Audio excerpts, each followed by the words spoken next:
अल्हम्दुलिल्लाहि रब्बिल आलमीन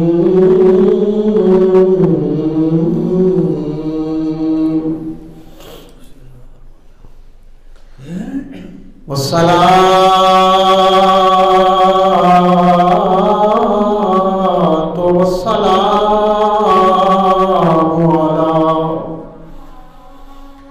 रसूलिल करीम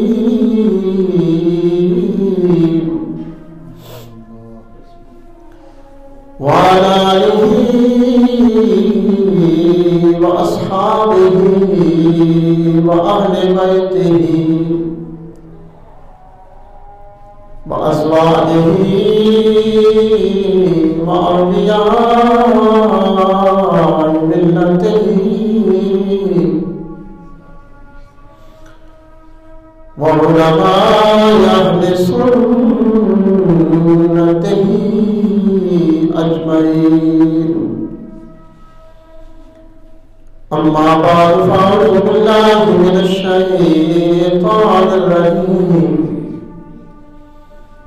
बिस्मिल्लाहिर रहमानिर रहीम।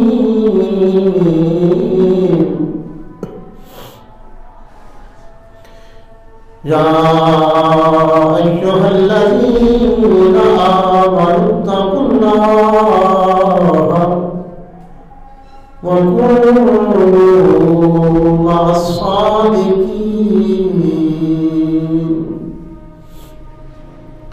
सदक़ल्लाहुल अज़ीम व सदक़ रसूलुहुन नबियुल करीमुल अमीन। क़ाल अल्लाहु तबारक व तआला फ़ी शान महबूबिही मुख़बिरन व आमिरा। इन्नल्लाह व मलाइकतहू युसल्लूना अलन नबी या अय्युहल्लज़ीना आमनू सल्लू अलैहि व सल्लिमू तस्लीमा। अस्सलातु वस्सलामु अलैका या सय्यदी या रसूलल्लाह व अला आलिका व अस्हाबिका या सय्यदी या हबीबल्लाह। अस्सलातु वस्सलामु अलैका या सय्यदी या सय्यदी या सय्यदी या रसूलल्लाह व अला आलिका व अस्हाबिका या सय्यदी या मुहिब्बल फुक़राए वल गुरबाए वल यतामा वल मसाकीन व अला आलिका व अस्हाबिका या सय्यदी या खातमन नबिय्यीन। हमदो सना के बाद दुआ है, रब्बे ज़ुल जलाल मुझे हक कहने की, आपको सुनकर हम सबको इस पे अमल की तौफीक अता फरमाए। परवरदिगार आलम का लाख लाख एहसान और शुक्र है, अपने फज़्ल व इंसान से, अपने बेपाया करम से नमाज जुम्मतुल मुबारक की अदायगी के लिए अपने इस मुक़द्दस बाबरकत घर में आने की सादत नसीब फरमाई है। परवरदिगार आलम हमारी इस इबादत को, हमारी इस काविश को, सही को कबूल फरमाए। जुम्मतुल मुबारक की अल्लाह करीम फ़यूज़ व बरक़ात नसीब फरमाए और ज़िंदगी की तमाम ख़ताएँ, लग़्ज़शें, गुनाह अल्लाह करीम सबको मुआफ़ फरमाए। रिसालत इमाम अलैहिस्सलातु वस्सलाम के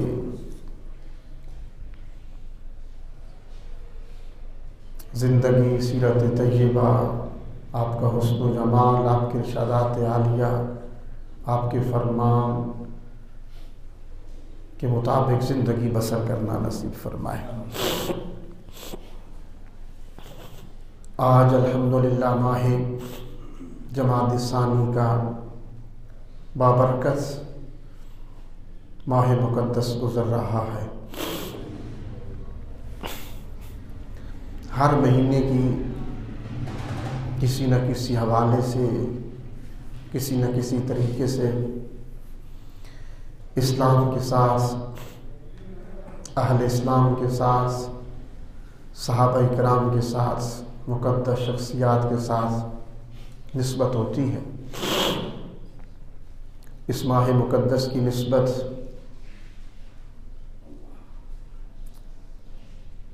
हुज़ूर सैयदना अबू बकर सिद्दीक़ रज़ियल्लाहु ताला अन्हु, खलीफ़ा अव्वल अमीरुल मुमिनीन, यार गार, यार मिज़ार रसूल सल्लल्लाहु ताला अलैहि वसल्लम, आपके यौम विसाल के साथ इस माह मुक़द्दस की निस्बत है। यानी अगला आने वाला जुम्मा इंशाअल्लाह 22 जमाद सानी को गालिबन होगा। 22 जमाद सानी को खलीफा अव्वल का विसाल मुबारक हुआ। जमाद सानी के इस माह मुक़द्दस में हुज़ूर के ग़ुलाम हुज़ूर सैयदना अबू बकर सिद्दीक़ रज़ियल्लाहु ताला अन्हु के हुज़ूर अपनी अक़ीदतों का, मोहब्बतों का खराज और अक़ीदतों का नजराना पेश करते हैं। हम भी इसी हवाले से गुफ्तगू करेंगे। आपकी शान का जो निचोड़ है, जो खुलासा है, जो लुब्बे लुबाब है, वो हुज़ूर नबी अकरम सल्लल्लाहु ताला अलैहि वसल्लम का एक इरशाद गिरामी, आपकी शान में जो हुज़ूर ने फरमाया कि अफ़ज़लुल बशर बादल अंबिया व रसूल। हुज़ूर ने फरमाया कि अंबिया और रसूल के बाद पूरी कायनात में कोई शख्स अफजल है तो वो सैयदना अबू बकर सिद्दीक़ रज़ियल्लाहु ताला अन्हु है। इसके बाद फिर पीछे क्या रह जाता है कि आप अंबिया और रसूल के बाद सारी कायनात में सबसे अफजल थे। हुज़ूर ने फरमाया कि मैंने सबके एहसान जो थे उनका बदला चुका दिया। यानी उस वक्त जो इस्लाम पे मुश्किल हालात थे, जिन्होंने माली लिहाज से, इस लिहाज से भी इस्लाम की मदद की, मुसलमानों की मदद की, इस्लाम कबूल किए या इस्लामी लश्कर में शामिल होते रहे, किसी पहलू और किसी जहत से इस्लाम की मदद करते रहे। हुज़ूर ने फरमाया जितने भी जिसके एहसान थे मुझ पर, इस्लाम पर, उस सब का बदला मैंने चुका दिया। हाँ, अबू बकर के एहसान का बदला मैं नहीं दे सकता। फरमाया अबू बकर तेरे एहसान का बदला तुझे तेरा रब देगा। हज़रत सैयदना अबू बकर सिद्दीक़ रज़ियल्लाहु ताला अन्हु उम्र में हुज़ूर से 2 साल छोटे थे। जब हुज़ूर ने ऐलान नबूवत फरमाया, हुज़ूर की उम्र मुबारक थी 40 साल। सैयदना सिद्दीक़ अकबर रज़ियल्लाहु ताला अन्हु की 38 साल थी।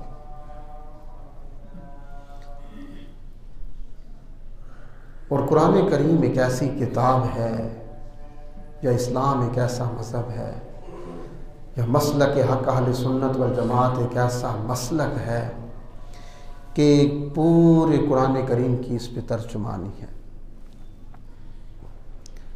आज कुछ लोग कह देते हैं हुज़ूर के इल्म गैब के बारे में कि कुरान में कहाँ लिखा है हुज़ूर गैब जानते थे। कुरान करीम का आगाज़ भी कुरान करीम का हुजूर के इल्म गैब से हुआ। इस्लाम का आगाज़ भी हुजूर के इल्म गैब से हुआ। और वो पहला मुसलमान जिसने अपने इस्लाम की बुनियाद रखी, पहले मुसलमान ने सैयदना अबू बकर सिद्दीक़ रज़ी अल्लाह ताला अन्हु ने, तो उन्होंने भी अपने इस्लाम की बुनियाद हुजूर के इल्म गैब पे रखी। इस्लाम का आगाज़, कुरान का आगाज़ मुसलमानों का आगाज़ हुजूर के इल्म गैब से हुआ। कुरान करीम में आप पढ़ते हैं अलिफ लाम मीम ज़ालिकल किताबु ला रैब फीह, एक ऐसी किताब है जिसमें कोई शकूक व शुबहात नहीं है। हुदल लिल मुत्तकीन, ये अहले तकवा के लिए सरापा हिदायत है। और अहले तकवा कौन है कि जिनको कुरान करीम हिदायत देता है? पहला लफ्ज़ कुरान ने बता दिया। कौन है वो अहले तकवा कि जिनके लिए पूरा कुरान करीम हिदायत बन के आया? अल्लज़ीना युमिनूना बिल गायब, जो गायब पे ईमान रखते हैं। किस गायब पे रखते हैं? अल्लाह की ज़ात गायब है, फरिश्तों का वजूद है, पहले अंबिया थे, जन्नत का दोज़ख का वजूद है, बरज़खी ज़िंदगी है, क़यामत की ज़िंदगी है। ये सारी जो गायब चीज़ें हैं इस पे ईमान रखते हैं। और इस गायब का इल्म या ख़बर किसने दी? ज़ात मुस्तफ़ा सल्लल्लाहु अलैहि वसल्लम। हुज़ूर ने बताया ना कि अल्लाह एक है, हमने मान लिया कि अल्लाह एक है। हुज़ूर किस गायब पे ईमान ले आए? हुज़ूर ने फरमाया कि पहले अंबिया हज़रत यूसुफ़, दीगर अंबिया हज़रत इब्राहीम, मूसा अलैहिस्सलाम, ईसा अलैहिस्सलाम, हज़रत नूह, दाऊद पैगम्बर गुज़रे हैं। हमने हुज़ूर के इल्म गैब को मान लिया। हुज़ूर ने फरमाया कि तुम्हारी बरज़खी कब्र की ज़िंदगी ऐसे होगी, सवालात होंगे, कब्र में रहना होगा, गुनहगारों के लिए मुश्किलात होंगी, अहले ईमान के लिए कब्र जन्नत का बाग होगी। हुज़ूर ने फरमाया ये गैब की खबर दी, अहले ईमान ने मान लिया। हुज़ूर ने फरमाया कि आसमान 7 हैं, वहाँ पे फरिश्तों का वजूद है, माला आला हैं, कुदसी मखलूक़ात हैं, अल्लाह का अर्श है। हुज़ूर फरमाते गए, इन गैब की गुयूब की खबर हुज़ूर देते गए और मुसलमान मानते चले गए। तो फरमाया कि जो मेरा महबूब जिस गैब की तुम्हें खबरें दे रहा है, जिस गैब की, उस पर जो सबसे पहले ईमान लाएगा, ये कुरान करीम हुदल लिल मुत्तकीन, उसके लिए सरापा हिदायत है। यानी कुरान करीम का आगाज़ भी हुजूर के इल्म गैब से हो गया, आगाज़ ही। और फिर पहले मुसलमान ने अपने इस्लाम की बुनियाद भी हुजूर के इल्म गैब पे रखी। और वो कौन थे? सैयदना अबू बकर सिद्दीक़ रज़ी अल्लाह ताला अन्हु। आप तिजारत की गरज से मुल्क के शाम में थे या यमन में थे? अक्सर रवायात यमन की मिलती हैं। आप यमन में थे। तो जब आप यमन में गए थे उस वक़्त ये बर्क रफ्तार सवारियाँ तो होती नहीं थी, घोड़े, ऊँट, खच्चर के इस्तेमाल होते थे। एक इंसान के लिए सफरी ज़राए थे। तो इंसान कई महीनों को वहाँ पे गुजरना पड़ता, रहना पड़ता। सैयदना अबू बकर सिद्दीक़ रज़ी अल्लाह ताला अन्हु, आप यमन में थे जो मक्के से महीनों की मुसाफत पे था। आप वहाँ पे थे यमन में, और पीछे मक्के में हुजूर ने ऐलान नबुव्वत फरमा दिया। यानी आप जब हुजूर ने ऐलान नबुव्वत फरमाया, सैयदना अबू बकर सिद्दीक़ उस वक्त मक्के में मौजूद नहीं थे। आप यमन में थे, तिजारत की गरज से थे, ख़रीदो फ़रोख्त का सिलसिला जारी था। यमन में सैयदना अबू बकर सिद्दीक रज़ी अल्लाह ताला अन्हु रात को सोते हैं, जो मक्के से महीनों की मुसाफत पे था। रात को सोए तो एक ख्वाब देखते हैं। आपने देखा कि आसमान पे चांद है, उसके कई टुकड़े हुए, हर तरफ रोशनी फैल गई और चांद का एक टुकड़ा सैयदना सिद्दीक अकबर की झोली में आ गिरा। आप ख्वाब देख रहे हैं, चांद के कई टुकड़े हुए और एक टुकड़ा अबू बकर की झोली में आ गिरा। आपने ख्वाब में देखा, घबराहट के आलम में उठ के बैठ गए। उस वक्त जो आलम ईसाइयत के, मज़हब ईसाइयत के जो सबसे बड़े आलिम थे, राहिब थे, पादरी थे, उनके पास गए और उनको अपनी ख्वाब सुनाई। तो जब वो राहिब ख्वाब सुन रहे थे तो आंखें झुकी हुई थी। जब ख्वाब सुनी तो फिर आंखें उठाकर टिकटकी बांधकर अबू बकर के चेहरे को देखने लगे और वो कहने लगे कि ये ख्वाब दोबारा सुनाओ। तो सैयदना सिद्दीक अकबर रज़ी अल्लाह ताला ने फिर वही ख्वाब सुनाया। हुजूर, चांद को रात को ख्वाब में देखा, कई टुकड़े हुए, एक टुकड़ा मेरी झोली में आ गिरा, हर तरफ रोशनी फैल गई, घबराहट के आलम में उठ के बैठ गया, इसकी ताबीर क्या है? तो राहिब आगे पड़ा और आपके माथे पे बोसा दिया और कहा कि तुम्हें खुशखबरी हो, वो नबी, वो रसूल जिसके लिए सारी कायनात बनाई गई, निज़ाम सजाए गए, अल्लाह करीम ने अपनी रबूबियत जिस नबी के लिए जाहिर फरमाई और जो तमाम अंबिया और रसूल के सरदार होंगे, जिनकी आमद का वक्त करीब है, जब वो आएंगे, ऐलान नबुव्वत फरमाएंगे, तो तुम उनके सबसे पहले दस्ते बाजू होगे, सबसे पहले उनके तुम मुआमिन और मददगार होगे। उनका सहाबी बनने का जो सबसे पहला मकाम होगा वो तुम्हें नसीब होगा, शर्फ तुम्हें नसीब होगा। सैयदना सिद्दीक अकबर कहती हैं, मैंने ये ख्वाब की ताबीर सुनी, अजीब कश्मकश में था कि वो नबी कब आएगा दुनिया में। और फरमाते हैं, मैंने ख्वाब की ताबीर पूछी, मुझे कोई होश न रही, मैंने सरपट अपने घोड़े को, सवारी को मक्के की जानिब दौड़ा दिया। आप फरमाते हैं कि मैं इतनी तेजी से यमन से मक्के की जानिब सफर कर रहा था, इस ख्वाब की ताबीर पता चलने के बाद इतनी तेजी से, फरमाते हैं, मैं यमन से मक्के की जानिब बढ़ रहा था कि रास्ते में किसी सवार ने भी, किसी काफिले ने भी, किसी शख्स ने भी मुझे क्रॉस नहीं किया। आप फरमाते हैं, मैं दिन रात एकता खाना सवारी पे खा रहा हूं और बड़ी बरक रफ्तारी के साथ मक्के की जानिब बढ़ रहा हूं। सामान्य तजारत भूल गया। मक्के की कैफियत यह थी कि हुजूर ने ऐलान नबूवत फरमा दिया था। अबू बकर वहां से बरक रफ्तारी पे आ रहे हैं, हुजूर ने ऐलान नबूवत फरमा दिया। मक्के में एक अजीब कैफियत है।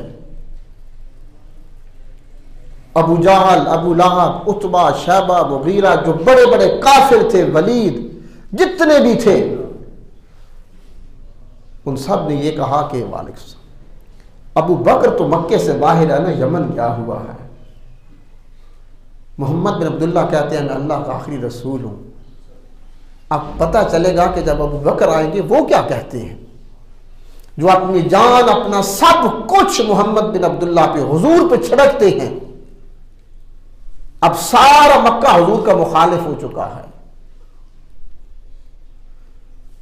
अब जितने बड़े काफिर थे, अबू जहल था, अबू लहब था, उतबा, शैबा, मुगीरा, जितने बड़े थे, उन्होंने सब, जितने रास्ते मक्के में दाखिल होते थे, हर रास्ते पर उन्होंने पहरेदार बिठा दिए कि जब अबू बकर आए तो उसको पकड़ लेना, मक्के में दाखिल होने से पहले हमें उससे मिलवाना, हमारे पास लेके आना। हुजूर ने यहां पे मक्के में ऐलान नबूवत फरमा दिया।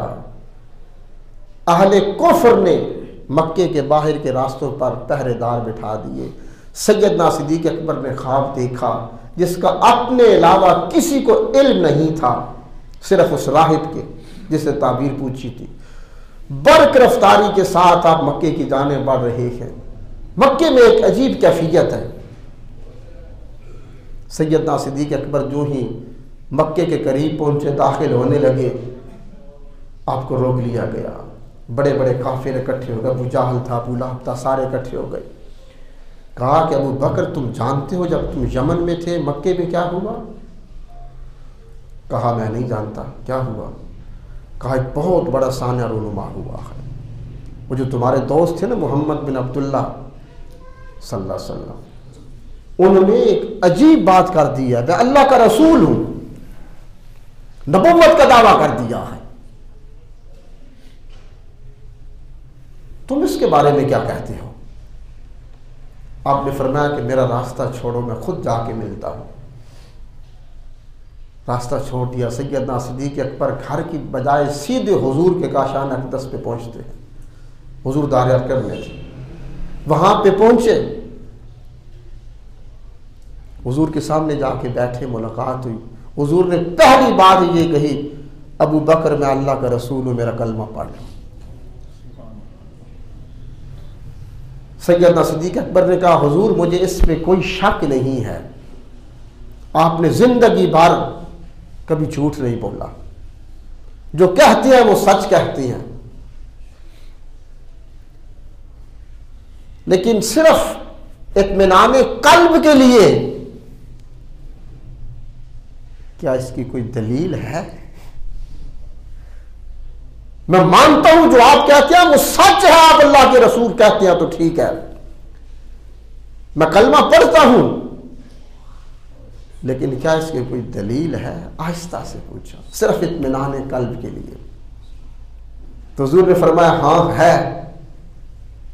तो कहा हुजूर क्या? कहा अबू बकर वही तेरा यमन वाला ख्वाब,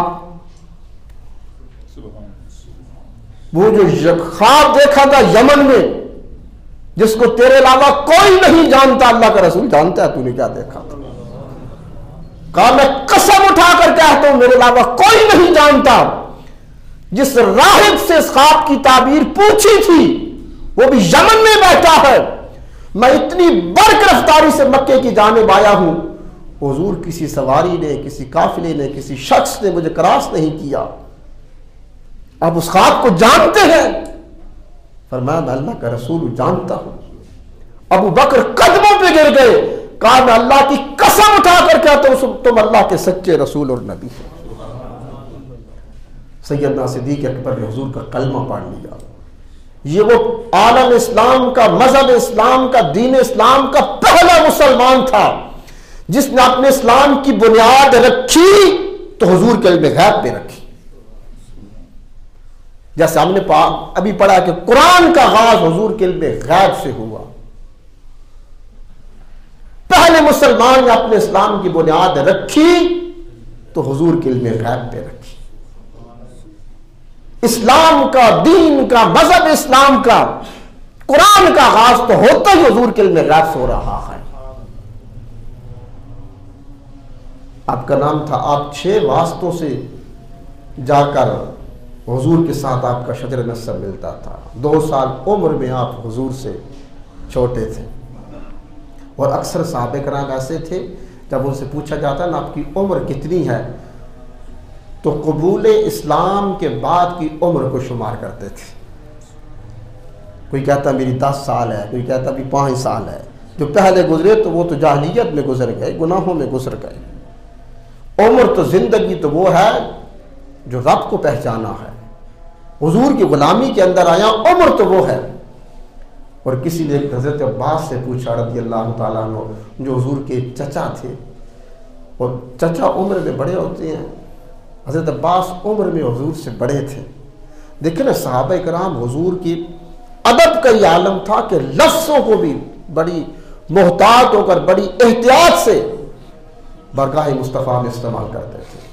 शान मुस्तफ़ा के अंदर बड़ी अदब से लफ्ज़ों को भी चुन चुन के इस्तेमाल करते थे, कहीं हुजूर की बेअदबी ना हो जाए। तो किसी हज़रत अब्बास से पूछा कि तुम हुजूर के चचा हो, और जानते थे उम्र में बड़े हैं। तो उसने पूछा बताओ कि तुम बड़े हो कि हुजूर बड़े हैं? चचा से पूछा गया, अब्बास तुम बताओ कि तुम बड़े हो कि हुजूर बड़े हैं?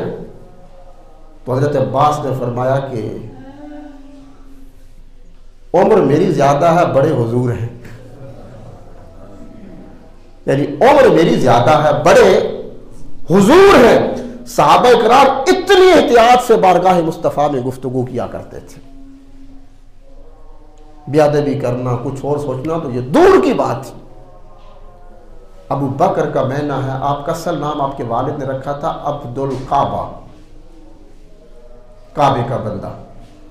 फिर हुजूर ने आपका नाम रखा अब्दुल्ला, आपका असल नाम था अब्दुल्ला।